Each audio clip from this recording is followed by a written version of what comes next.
más agradezco la invitación.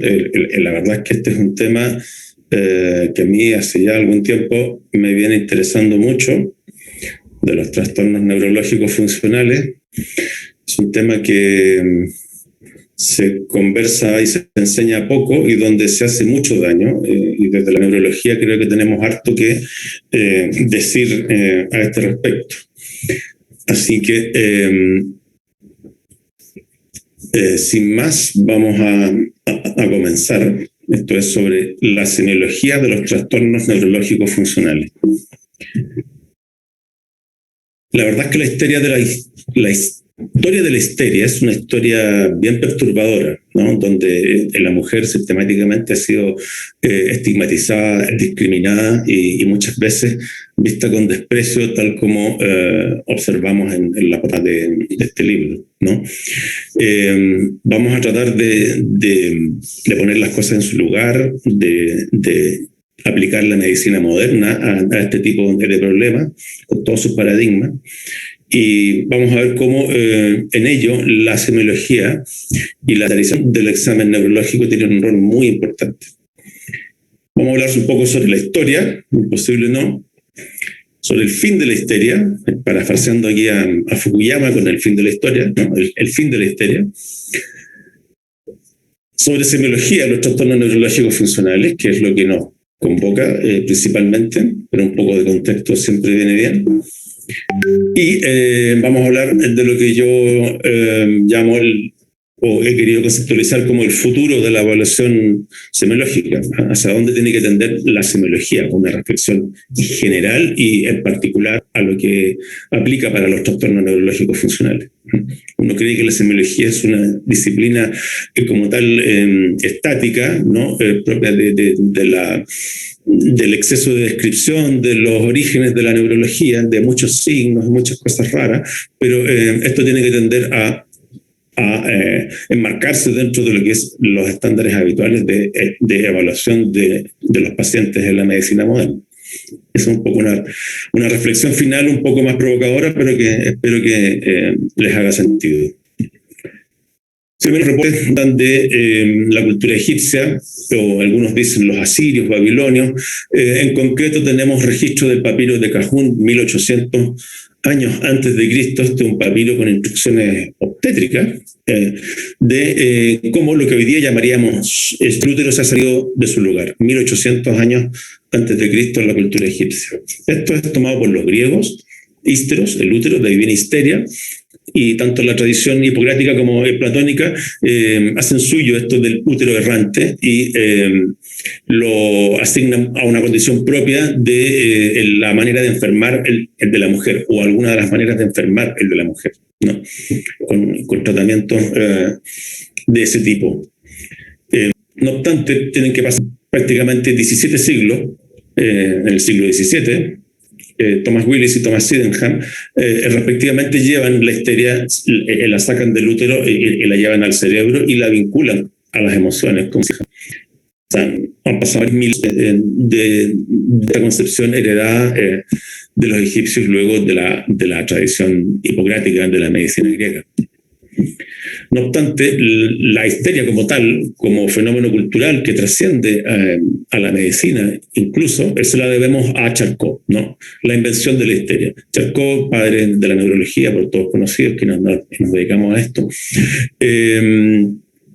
es quien conceptualiza la histeria como tal y la hace célebre en sus sesiones de los martes, donde no exento de cierta teatralización, ¿no? Mostraba casos frente a sus discípulos, ¿no? Estas sesiones de los martes inmortalizadas, ¿no? Por este cuadro también muy famoso de Brulé, la lección clínica de la Salpêtrière, que era su clínica donde él desarrolla y nace la neurología como especialidad moderna. Aquí en este cuadro vemos a Charcot, ¿no es cierto?, y su asistente, a estas alturas bien entre Blanche, ¿no?, que se paseaba con ella haciendo estas representaciones ya muy teatrales, mostrando la hipnosis para curar la histeria. Parte de la invención de la histeria y de cómo esta penetra en en la cultura, al menos occidental, él tiene que ver con el registro que hizo de ello Charcot, con los dibujos de Paul Richer y las fotografías de Paul Regnat, ¿no? Y estas imágenes imborrables, ¿no? Ya prácticamente presentes en el inconsciente colectivo, son la idea que heredamos en el siglo XX sobre la histeria. No obstante, no es Freud, ¿no? Neurólogo austriaco, y que es el conociendo del método anatomoclínico que había desarrollado Charcot, va a visitarlo entre octubre de 1885 y febrero de 1886, prácticamente 4 meses, inicialmente con la idea de aprender neuropatología. No obstante, se encuentra con estos verdaderos shows que hacía Charcot, estas escenificaciones muy teatrales, y se interesa mucho por la histeria y la hipnosis. 10 años después de esto, en 1895, junto a Breuer, publica su célebre texto, Estudio de la histeria, donde desarrolla esta idea que factores estresógenos psicológicos se transforman, se convierten en síntomas neurológicos. De ahí la noción de el trastorno conversivo, que predominó también hasta gran parte del siglo XX. El trastorno conversivo, cómo estresógenos psicológicos se convierten en síntomas neurológicos. Volviendo a Charcot, la idea de él era un poco distinta. Él pensaba que la histeria era más bien hereditaria, que probablemente dio patrones de conducta que también pueden irse aprendiendo, ¿no? Dentro de una familia. Y lo que para él hacía más ruido era que fallaba el método anatomoclínico, es decir, la persona tenía un déficit neurológico y después en la autopsia no veía una lesión. Por lo tanto, él lo veía como una falla del método anatomoclínico. Estamos pensando que gente histérica fallecía y le hacían autopsia, ¿no? Para poder llegar a esa conclusión. Y él habla de que tiene que haber, lo que en sus palabras, una lesión dinámica cerebral. Dinámica. Lo que hoy día podríamos llamar funcional o neurofisiológica. Y no psicogénica. Un poco distinto a la visión que desarrolló Freud. No obstante, uno de los principales discípulos de Charcot, aquí en rojo, Babinski, acuña la expresión pitiatismo de aquello curable por sugestión, porque estos pacientes se curaban con la sugestión, con la hipnosis. Entonces él empieza a desarrollar una serie de, o a buscar signos clínicos que permitieran discriminar entre pacientes en que iban a tener una lesión estructural u orgánica en la anatomía patológica de aquellos que no, y de aquellos en particular que se mejoraban con la sugestión. Entonces, y el signo de Babinski, la respuesta al reflejo plantar, esta dorsiflexión majestuosa con apertura en abanico del resto de los dedos del pie, que hoy día, ¿no es cierto?, es probablemente el signo más duro de toda la neurología, se lo debemos a Babinski en su afán de sentar las bases semiológicas para diferenciar un trastorno orgánico del pitiatismo. Él describió, por cierto, una serie de otros signos, ¿no? El del tronco, el del platisma, etcétera, pero ha perdurado el de la respuesta plantar. Y por lo tanto es a Babinski a quien le debemos el afán de establecer signos clínicos que nos permitan hacer el diagnóstico o anticipar, ¿no?, a que el paciente se va a poder curar por la sugestión, por lo tanto que va a tener un cuadro de tipo más bien histérico y no orgánico estructural. Esta es la idea que heredamos de histeria, y en el siglo XX, la verdad es que, y marcado por una creciente mirada desde la perspectiva de género, hizo que en la expresión histeria tuviera un carácter peyorativo, prácticamente un insulto, muy discriminador hacia las mujeres. Por lo tanto, del año 1968, con lo que significó en esa época en términos del feminismo, se eliminó el concepto de histeria desde en la nosología médica y psiquiátrica. Esto cayó dentro del ámbito de las neurosis, y no es sino hasta el año 1994, recién con el DSM-4, en que se crea la categoría de trastorno conversivo, siguiendo la idea freudiana, ¿no?, de la conversión de los síntomas psicológicos en síntomas neurológicos. ¿Qué es lo que viene después? Es lo que se ha llamado el fin de la histeria, es decir, la pérdida del interés por estos pacientes, no solo por publicar sobre ellos, sino que vino una época oscura donde en algún sentido y en algunos aspectos también se mantiene hasta el día de hoy, donde los neurólogos no están interesados en atender a estos pacientes, ¿no? Porque generan una intensa contratransferencia. Los pacientes conversivos no están interesados en consultar en psiquiatra y que muchas veces nos encontramos, sobre todo cuando no logramos trabajar en equipo con psiquiatras, que regresan el paciente conversivo al neurólogo sin nada psiquiátrico y volvemos al punto inicial. Esto, por lo tanto, el fin de la histeria o sacar la histeria de la terminología creó un gran vacío donde los pacientes quedaron en alguna medida muy en el aire. Tanto que se ha hablado que los trastornos hoy día, como veremos en la nueva nomenclatura funcionales, en neurológico, son una verdadera mancha ciega dentro del espectro diagnóstico para los psiquiatras. No obstante, las respuestas y la ayuda han venido desde la neurociencia cognitiva, los estudios neurofisiológicos, imágenes funcionales, etcétera, donde hoy día se ha podido determinar que hay una serie de alteraciones neurofisiológicas que se han identificado claramente en los pacientes que tienen trastorno conversivo. Alteraciones del sentido de agencia, alteraciones en el procesamiento de las emociones, alteraciones en la regulación de los circuitos top-down e incluso en casos crónicos e irreductibles, que los hay desgraciadamente, pueden haber alteraciones estructurales en el tejido cerebral.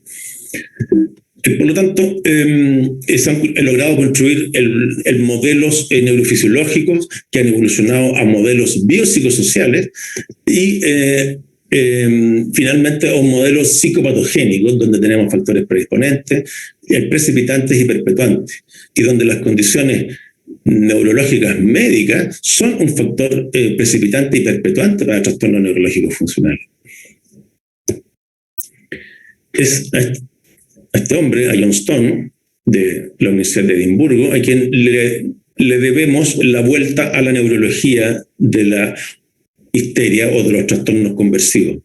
El sacar a estos pacientes de la oscuridad, ¿no es cierto?, el que se produjo cuando se eliminó el concepto de histeria. Y se perdió el interés médico por estos pacientes. El que ha hecho Stone ha cambiado el paradigma del enfrentamiento al paciente conversivo y ha aplicado las formas y maneras que tenemos en la medicina contemporánea de enfrentar cualquier problema clínico.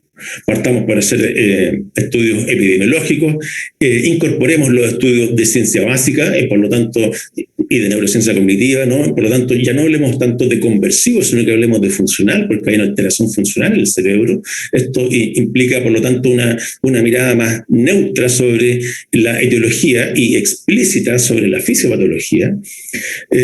Establece y pone el énfasis para nosotros neurólogos que la patología neurológica orgánica, estructural, ¿no es cierto?, es un factor de riesgo, y como vimos, para hacer trastornos funcionales.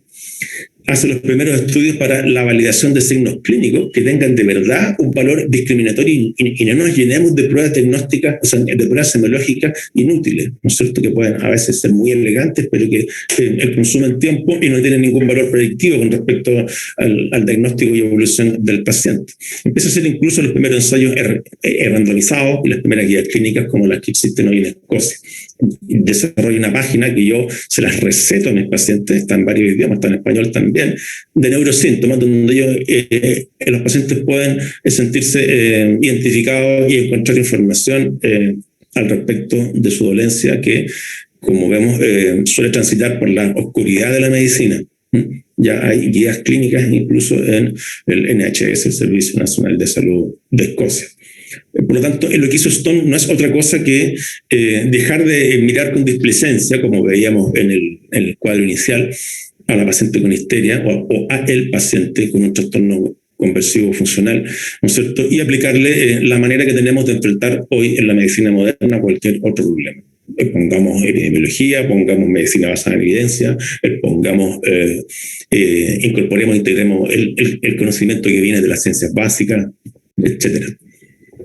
Así, el año 2013, en el DSM-5, evolucionan el criterio diagnóstico El trastorno conversivo también pasa a llamarse trastorno funcional con síntomas neurológicos o simplemente trastorno neurológico funcional, haciendo el énfasis que esto es un problema neurológico en cuya etiología, ¿no es cierto? Y el modelo de construcción biopsicosocial, por supuesto, participan factores psicológicos. No obstante, estos no siempre son tan obvios y tan evidentes. En 25% de los casos no logramos encontrar estresores recientes y remotos. Por lo tanto, esto es un poco más complejo. Y esta nueva terminología nos permite una mejor aceptación por parte de los pacientes, ¿no es cierto?, al transmitirle que hay un trastorno en el funcionamiento del cerebro y no que esto es un problema psiquiátrico, psicológico, que suele vincularse, es más bien cercano a la locura o a la simulación, ¿no? Por lo tanto, esta mejor aceptación, sin duda, trae de vuelta al paciente hacia la medicina y deja de transitar, ¿no es cierto?, por las zonas oscuras donde suelen moverse estos pacientes que son las más de las veces desechados por el sistema que no tienen la capacidad para ofrecer una solución a la complejidad de sus problemas.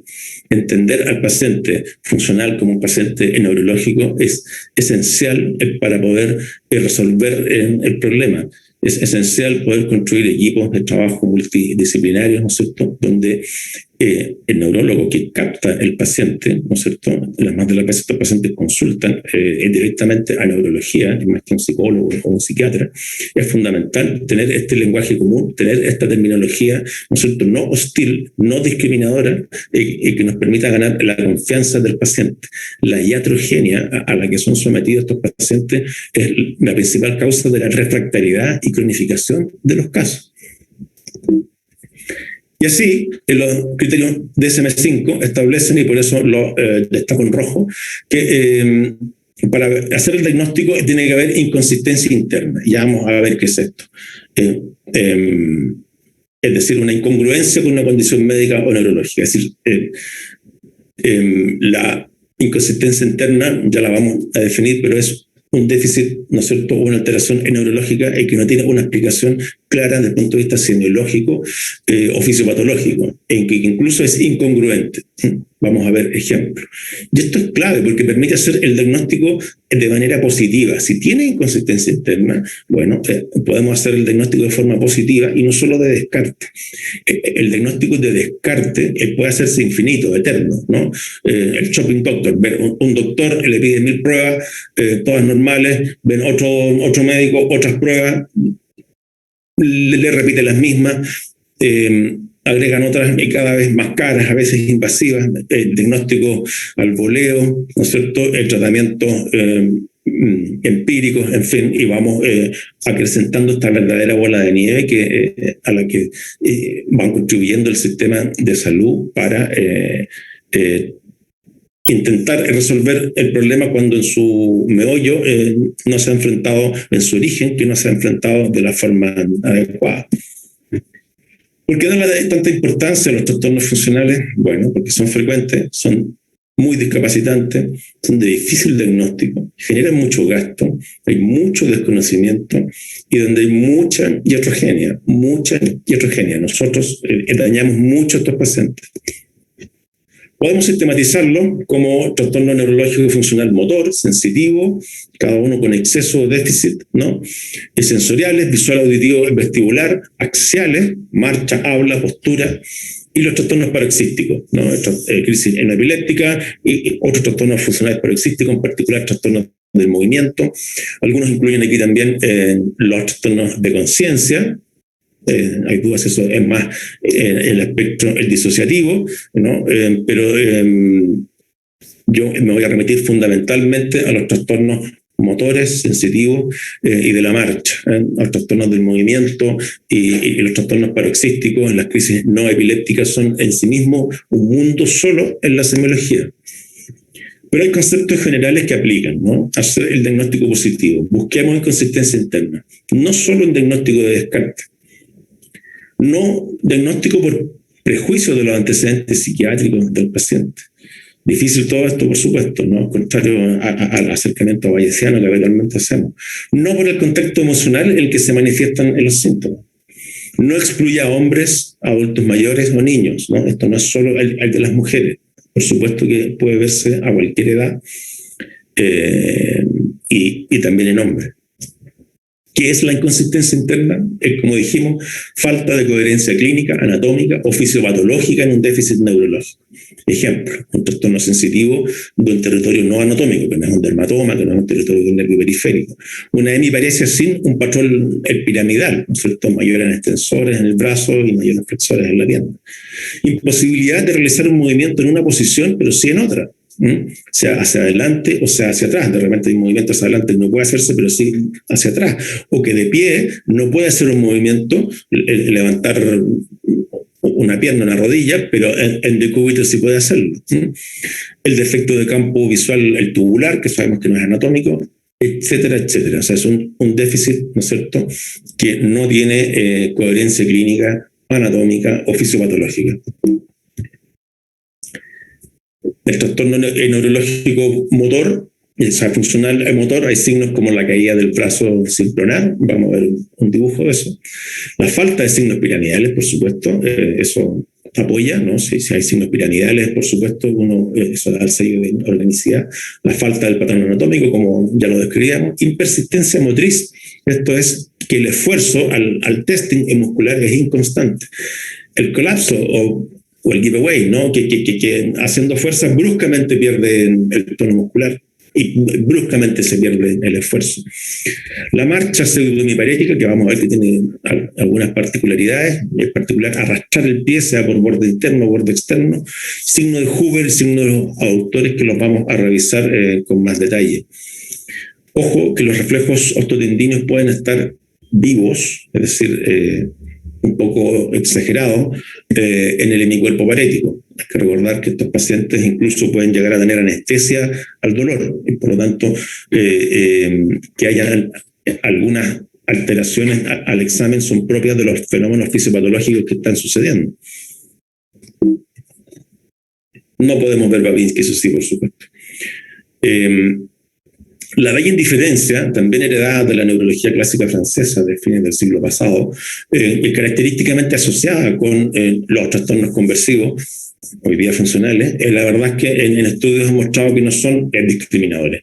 Hay que pensar solo en una heminegligencia, en un paciente con una lesión parietal derecha, las anosognosias, como no hay conciencia de la enfermedad, por lo tanto, una lesión estructural también puede tener bella indiferencia, así que no es un elemento discriminador. El signo de Hoover, bien conocido,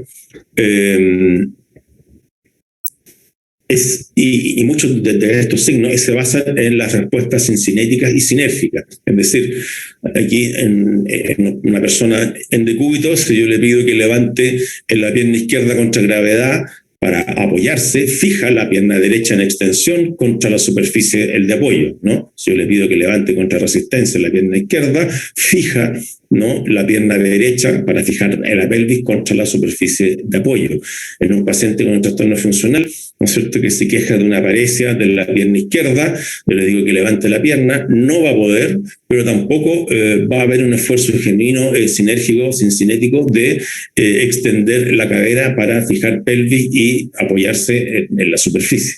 No hay presión, ¿no? Este es un signo bien discriminador, signo de Hoover.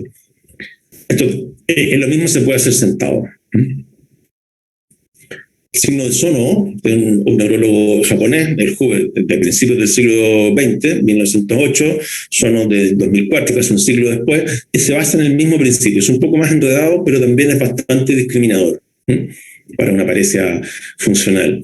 En un paciente que tiene una paresia izquierda, en gris, se le pide que abduzca ambas piernas y claro, yo le voy a ganar, abduzca contra resistencia, yo le voy a ganar en la casta parética, ¿no? Al mismo paciente con una paresia orgánica, si le pido que abduzca solo la pierna sana, en este caso la derecha, no le voy a vencer, pero sí me voy a llevar en la pierna parética porque está más débil, ¿no? Y como está activando la otra, menos fuerza va a tener en la izquierda. Y si le pido que abduzca la pierna parética, solamente va a fijar, tal como en el Hoover, va a fijar la pierna sana y yo le voy a ganar, ¿no es cierto?, dependiendo de la magnitud de la paresia que tenga en la extremidad. Esa es la respuesta normal. En un paciente con una paresia funcional, si yo le pido que abduzca ambas piernas, voy a vencerle, ¿no es cierto?, en la pierna parética. Si yo le pido que abduzca solo en la pierna sana, como en la izquierda no tiene una real paresia orgánica, la va a tender a fijar contra la superficie. Y al revés, cuando le pida que abduzca solo la pierna parética, no va a fijar la pierna sana y me la voy a llevar. El cosa, por supuesto, opuesta a lo que sucede en una paresia orgánica en que se fija contra la superficie el de apoyo. Signo también bien discriminador, un poco más complejo, pero bien discriminador. El giro pronador, esto es bien conocido, levantar los brazos hacia adelante en extensión, en posición supina. En una paresia funcional tiende, ojos cerrados, tiende a bajar, a caer el brazo sin pronar, ¿no? Sin el giro pronador que sucede en paresia orgánica. La validez de este signo, bueno, bastante sensible, un poco menos específico, pero bastante. Ojo con la patología de hombro, el que a veces puede ser un confundente. La marcha pseudo-hemiparética del pie, como les decía, se arrastra por borde lateral o borde interno. Característicamente la punta suele arrastrarse y claramente no es una paresia piramidal, ¿no es cierto?, y con la circunducción característica o marcha helicopoda, o tampoco es el stepach, ¿no es cierto?, de una paresia de segunda neurona en una extremidad inferior. El pie se arrastra. Y si bien las manifestaciones, las maneras, la fenomenología que toman los trastornos funcionales ha ido cambiando con el curso de la historia y las regiones geográficas, hay zonas donde es más común la ceguera funcionales bilaterales, en otras zonas es más común las paraplegias funcionales. La marcha pseudo-hemiparética prácticamente se ha mantenido inalterada como fenómeno cultural de manifestación de los trastornos funcionales a lo largo de la historia y de la geografía. Es decir, en todas partes, desde que esto se describe, las marchas pseudo-hemiparéticas son iguales, o se arrastra la punta o se arrastra el borde el lateral. Vamos a ver aquí algunos videos de neurology de algunos trastornos de la marcha funcional. Entonces, un poco pseudotáxico, ¿no? Además, con aumento de la base de sustentación.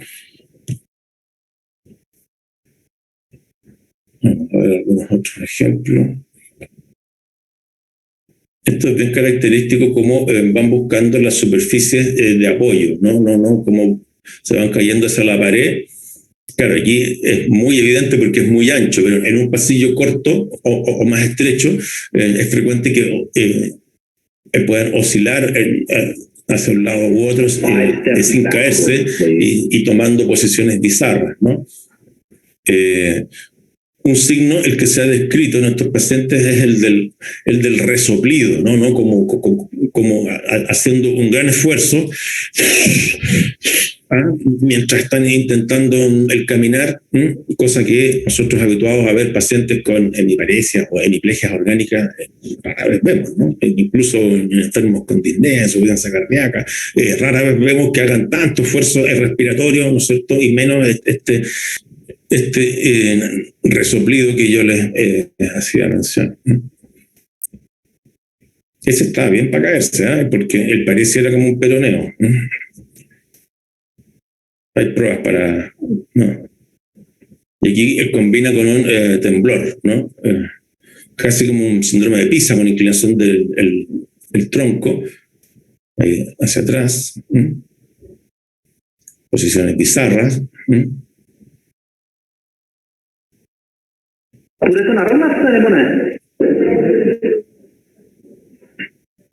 Fíjense la lentificación.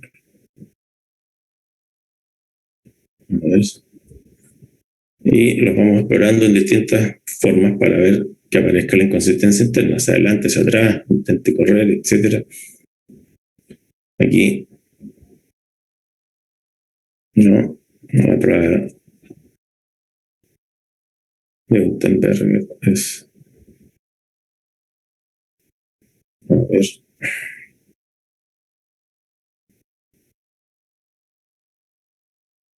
así como se va cruzando.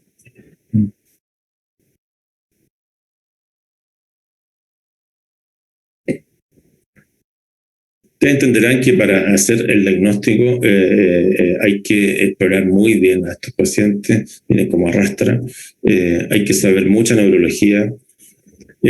Como les decía, el mundo de los trastornos funcionales, o sea, de los trastornos del movimiento funcionales es muy, muy, muy complejo. Hay cuadros que son en verdad difíciles de discernir, por lo tanto necesitamos signos clínicos validadores más precisos, ¿no?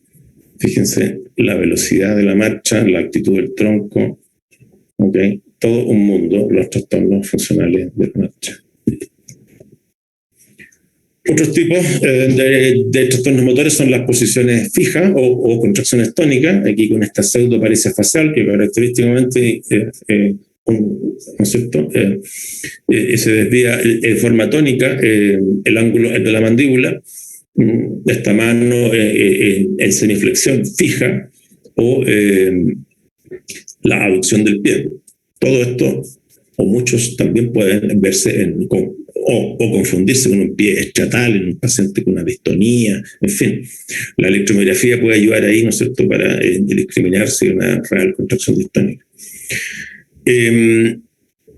El tema es poder validar los signos clínicos, porque estamos hablando que el diagnóstico queremos hacerlo de forma clínica, de forma positiva, más allá de algunas pruebas básicas, ¿no es cierto? Lo que queremos es terminar con el despiste o descarte infinito de otras condiciones con exámenes cada vez más sofisticados. Ya he visto pacientes ya con secuenciarle el genoma completo, PET scan, resonancia corporal total, en fin, ¿no? Y por ejemplo, en los trastornos motores, signos de Hoover y de los adductores son, y ya hay, y como ustedes van viendo, estudios de esto para validar signos clínicos en términos de especificidad, sensibilidad, valor predictivo positivo y negativo, como lo haríamos con cualquier otra prueba para hacer un diagnóstico. Los trastornos sensitivos, el déficit no anatómico, que hay que conocer muy bien la anatomía de los dermatomas, ¿no es cierto?, tanto de raíces como de nervios, la relación con la línea media, que habitualmente están dibujados muy, muy a lápiz, ¿no?, así como muy neto, sin la superposición que habitualmente existe.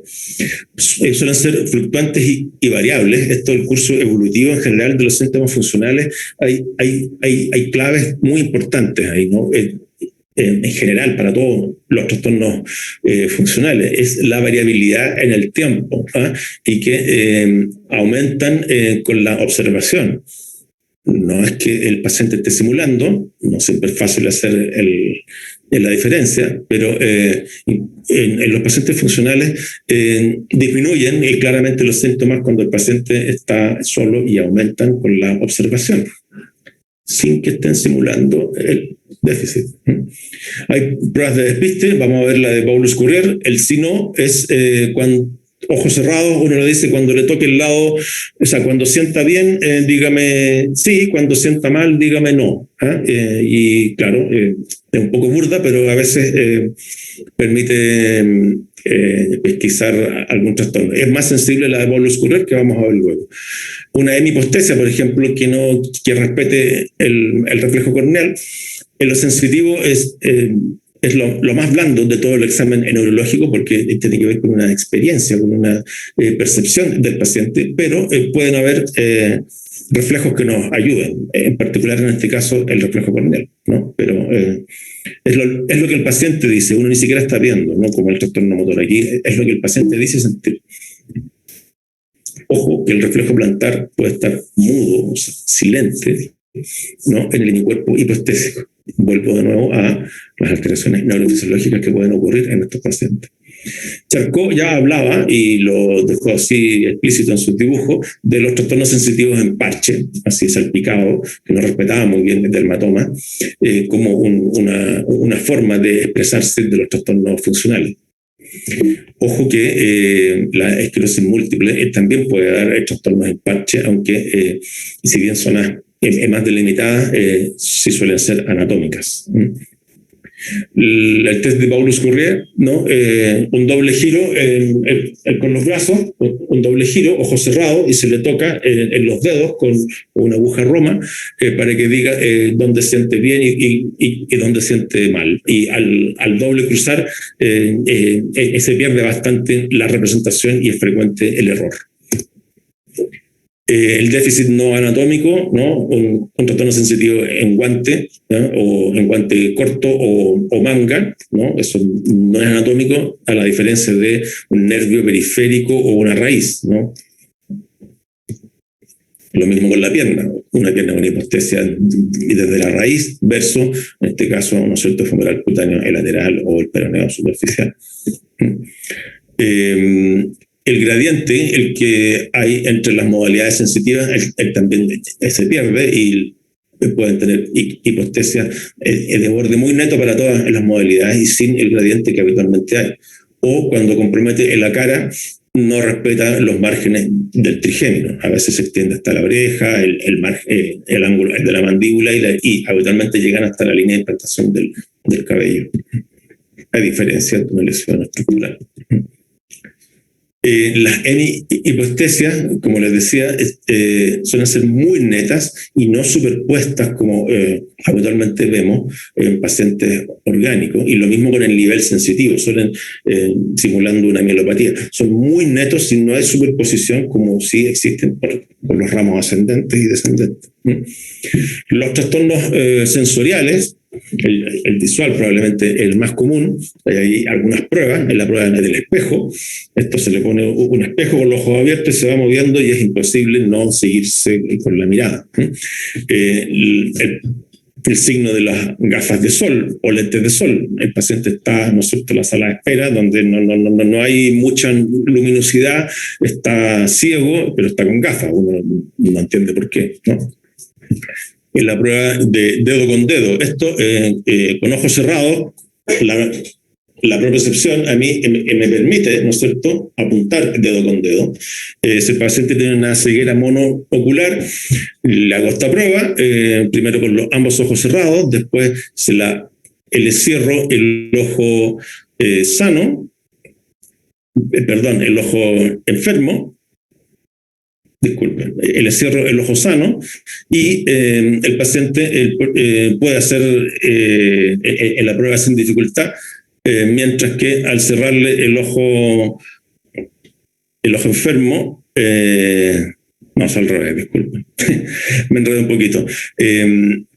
Al cerrar el ojo enfermo y ver el paciente con el ojo sano, puede hacer la prueba sin dificultad. Pero si yo le cierro solo el ojo sano y lo dejo viendo por el enfermo, como el paciente está ciego, falla. Cuando en rigor, por propiocepción, él tendría que ser capaz de dar dedo con dedo. No sé si me expliqué bien, ¿no? Pero ciego completamente por propiocepción, yo puedo dar dedo con dedo. Por lo tanto, si yo cierro el ojo sano y lo dejo viendo solo con el que él refiere estar ciego, no tendría por qué fallar. Eso. Hay defectos de campo de tipo tubular, ¿no?, y no cónico, o como debiera ser de forma anatómica, ¿no? Y en la campimetría vemos esto, ¿no? Este tubo central. Con las crisis no epilépticas, no me voy a meter, ya les dije, son un mundo aparte, tanto los trastornos del movimiento como las crisis, y no obstante hay varios parámetros, ¿no es cierto?, que uno puede fijarse para distinguir una de otra, y de esto sí hay bastante más información. En el trastorno neurológico funcional, para hacer el diagnóstico diferencial tenemos que hacerlo, por supuesto, con la patología neurológica estructural u orgánica, con los trastornos de simulación, que no es siempre fácil, trastornos facticios, y el más difícil de todos, que es la coexistencia, ¿no? En la patología orgánica con funcional. En esto, la epilepsia y las crisis no epilépticas, ¿no es cierto?, son 30-40% muy frecuentes y un gran dolor de cabeza. Esta otra simulación no.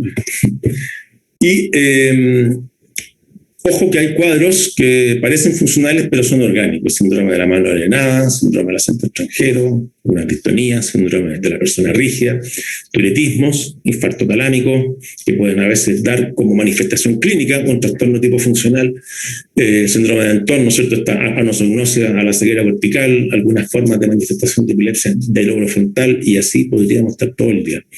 Esto lo pongo siempre porque una vez vi el caso de una paciente que tenía una distonía de la marcha hacia adelante, que no podía caminar hacia adelante, pero sí para atrás, y era, por cierto, orgánico, ¿no? Tenía una degeneración, una neuroacantocitosis.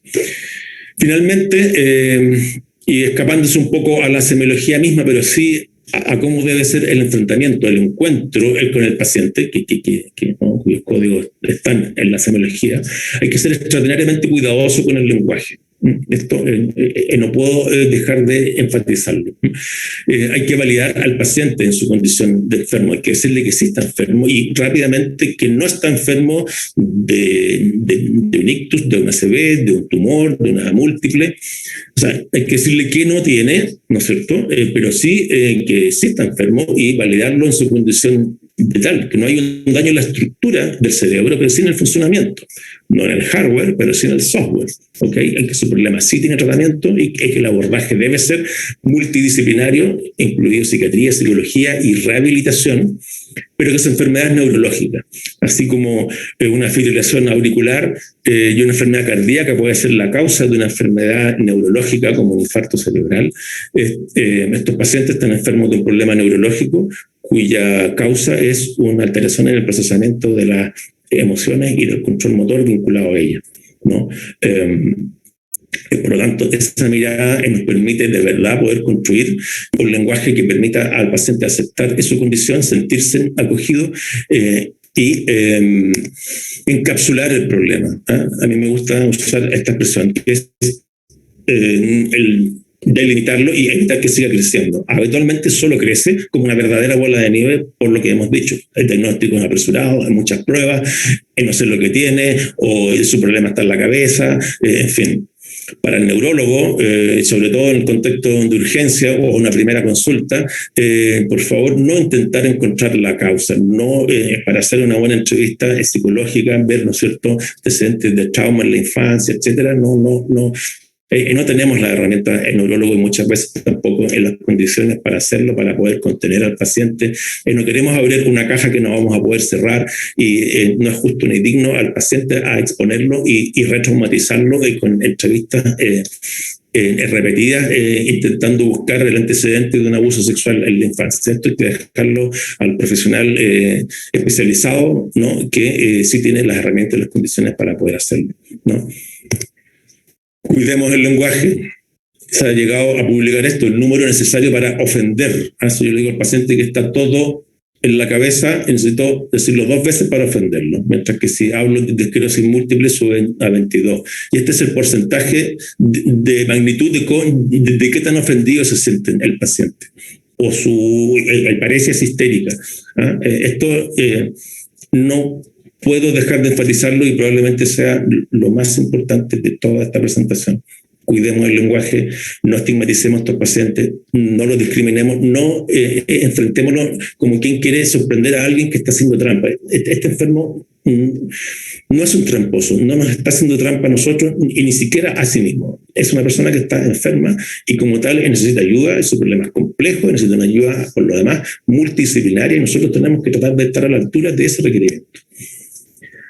Finalmente, una reflexión sobre hacia dónde tiene que evaluar evolucionar la semiología en particular en estos pacientes, si vamos a hablar que la inconsistencia interna, es decir, que algo semiológico es lo que nos va a permitir hacer el diagnóstico, el común gold estándar, tenemos que transitar entre este equilibrio entre estandarizar y personalizar, ¿no? Así como en administración hablamos de estandarizar los procesos y personalizar el servicio, en la medicina no está ajena a esto, ¿no? En absoluto. Y nosotros tenemos que estandarizar la forma que vemos en los pacientes. Para eso está la medicina basada en evidencia, para eso están los procesos de acreditación y validación, tanto en los prestadores, ¿no es cierto?, institucional como individual. Tenemos que estar acreditados, ¿no es cierto?, validarnos. Por cierto, los programas de formación son la primera forma de validarse, pero esto requiere de recertificaciones y requiere además de acreditaciones específicas. Si yo quiero usar cierto instrumento, ¿no es cierto?, para un ensayo clínico en Parkinson, tengo que validarme y acreditarme para aplicar la UPDRS. Si estoy haciendo lo mismo con ictus isquémico, con infarto cerebral, bueno, tengo que validarme en la aplicación de la escala NIH. Hay formas estandarizadas para evaluar mis competencias a ese respecto y poder acreditarme para aplicar esa escala. Yo veo algo así con la inconsistencia interna en estos pacientes, ¿no?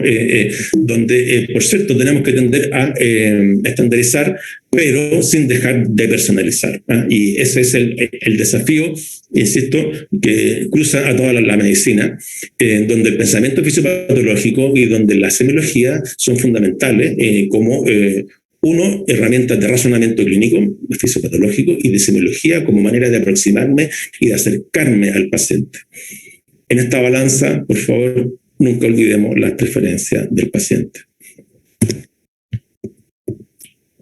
Como conclusiones, la histeria como concepto nosológico está obsoleto, lo cual no significa que haya dejado de existir.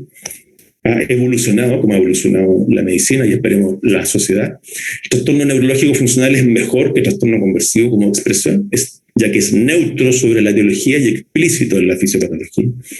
El diagnóstico debe ser positivo, no solo de descarte y hecho por neurólogos. Esta es una conversación recurrente con mis colegas psiquiatras. Yo no puedo pedirle al psiquiatra el que me diga si una hemiparesia es conversiva o funcional. No. Eso tengo que decírselo yo y le digo, mira, esta hemiparesia es funcional, ayúdame a tratarla, ¿no? Es lo mismo con el infarto, con el cardiólogo. Mira, este infarto es por una arritmia y ayúdame a tratarla, ¿no? Es lo mismo. Por lo tanto, solo el trabajo en equipo, con un lenguaje común y con una forma de abordarlo consensuada es el camino que nos va a permitir ayudar a estos pacientes. Hay signos clínicos más discriminadores que otros, sin duda. No nos podemos quedar en la semiología clásica francesa con infinidad de signos, ¿no es cierto? Algunos muy raros, muy elegantes, pero que sean inútiles, ¿no? Hay que ir a lo discriminador. Y para eso necesitamos estudios clínicos de validación para estandarizar la valoración clínica. En lo cual, ¿por qué no?, pueda llevar al desarrollo de score, puntajes, escalas, y donde los evaluadores tengamos que o podamos acreditarnos para poder hacer el diagnóstico. En el enfrentamiento inicial, como dije, lo más importante es cuidar el lenguaje, educar al paciente sobre su condición y encapsular el problema. Encapsular es amarrarse las manos para pedir más y más pruebas, amarrarse las manos para no hacer el diagnóstico apresurado y tratamientos empíricos. No transmitir la inseguridad al paciente, al revés, hay que transmitirle seguridad. Yo sé lo que tiene, esto se trata de esta manera, ¿no es cierto?, y lo vamos a ayudar. Y para ello el abordaje indiscutiblemente debe ser multidisciplinario. Neurología, psiquiatría, psicología y rehabilitación. Estos pacientes se benefician de rehabilitarlos. Muchas gracias.